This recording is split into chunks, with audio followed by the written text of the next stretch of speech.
اولا لازم تعرف ان الخوف مش عدوك، الخوف هو تنبيه ان في حاجه مهمه، دليل انك داخل حاجه ليها قيمه، علامه ان جسمك بيستعد. الفرق الوحيد ما بين المقاتل الكبير والمقاتل الصغير هو الكبير بيعرف يستخدم الخوف لصالحه هو، والصغير الخوف بيعطله. ازاي تقلل الخوف قبل الماتش؟ افهم الخوف اصلا جاي منين. الخوف نوعين زي ما قلنا، خايف من الخصم وده طبيعي جدا لانك داخل مواجهه. حلها كالاتي: تعرف ان اللي قدامك ده بشر، بيتنفس زيك، بيتوجع زيك، عنده ام واب وصحاب، وهو كمان ايده بتترعش قبل كل قتال. الفرق الوحيد بينكم بعد بدايه الفايت مين هيبدا الاول ومين عنده قرار اقوى في ان هو هيفايت. النوع الثاني خايف على الخصم، وده نوع من الطيبه والانسانيه ما فيهوش مشكله، بس لازم تاخد بالك من حاجه مهمه: هو داخل عشان يكسب، لو سبته يضربك مش هيوقف، انت مش بتأذيه، انت بتقاتل بالقوانين. اذيته الحقيقيه مش الضرب على فكره، اذيته الحقيقيه لما تلعب معاه ديرتي جيم زي ما قلت، انك تتعمد تحط صبعك في عينه، تضرب تحت الحزام،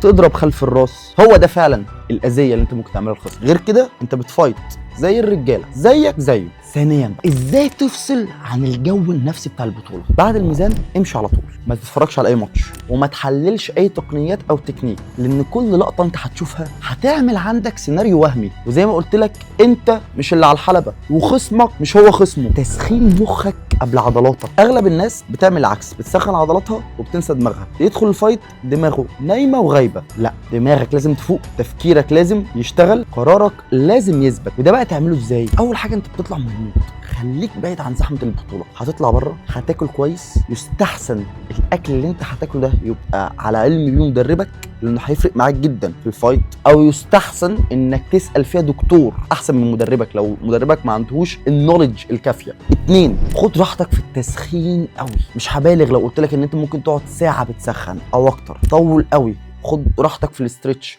في كل بوزيشن، يعني انا بسخن على الضمه باخد راحتي، بشهاده بالراحه، انا فاصل. مستحسن لو انت معاك سماعات تسمع حاجه هاديه، بتسمع الاغنيه اللي انت بتحبها اللي بتسخنك، بتفايت على خفيف، انت مع حالك في وادي تاني، بتأهل نفسك ذهنيا وجسديا للفايت بتاعك. نفسيا بقى ابعد عن الفريق بتاعك لو الفريق بتاعك بيحط عليك لود، زي ان هو كل شويه يخش يقول لك بص ده عمل ايه، بص الدنيا، ما تخليش حاجه تشتتك. لو ده بيشتتك خليك فاصل. يستحسن لو في واحد بيعرف يدعمك كويس نفسيا قبل الماتش يكون بس هو اللي جنبك، ويكون عارف يدعمك ازاي. There is no tomorrow. There is no tomorrow. There is no tomorrow. تعال بقى نروح لرقم 4. بص على الاسطوره بتاعتنا، عمي وعمك وعم عيالك، جوزيه ألدو. جوزيه ألدو لو ركزت ان هو داخل الماتش بيعمل ايه، عينه على الارض، طالع الماتش لحد اخر لحظه هو مش بيبص على الخصم بتاعه. الحكم بيناديه وبينادي خصمه وهو بيدي التعليمات، لسه جوزيه ألدو عينه على الارض.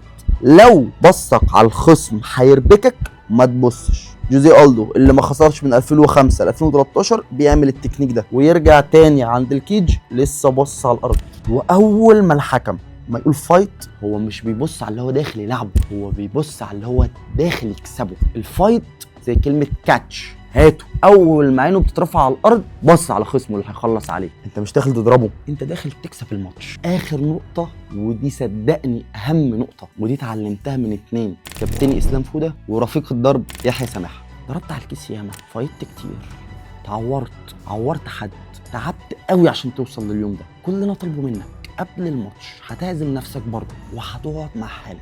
انا الستايل اللي بحبه دايما في هودي معين كده او سويت شيرت عندي في البيت مخصص عامل البطولات بس. قبل الماتش بلحظات بنزل الزونت، اخد ركن على جنب، افتكر قد ايه انا تعبت عشان اليوم ده، افتكر كل لحظه، افتكر كل مره انا تعبت فيها واتضربت فيها وممكن اكون وقعت نوك اوت او وقعت حد من صحابي نوك اوت عشان اليوم ده. افصل عن كل الناس، ولما ينادوك عشان تطلع تلعب ماتشك انت عارف انت هتعمل ايه. انت مش داخل تستعرض، انت داخل تستلم نتيجه تعبك. جمله قولها لنفسك قبل ما تخش اي فايت: يلا على الفايت.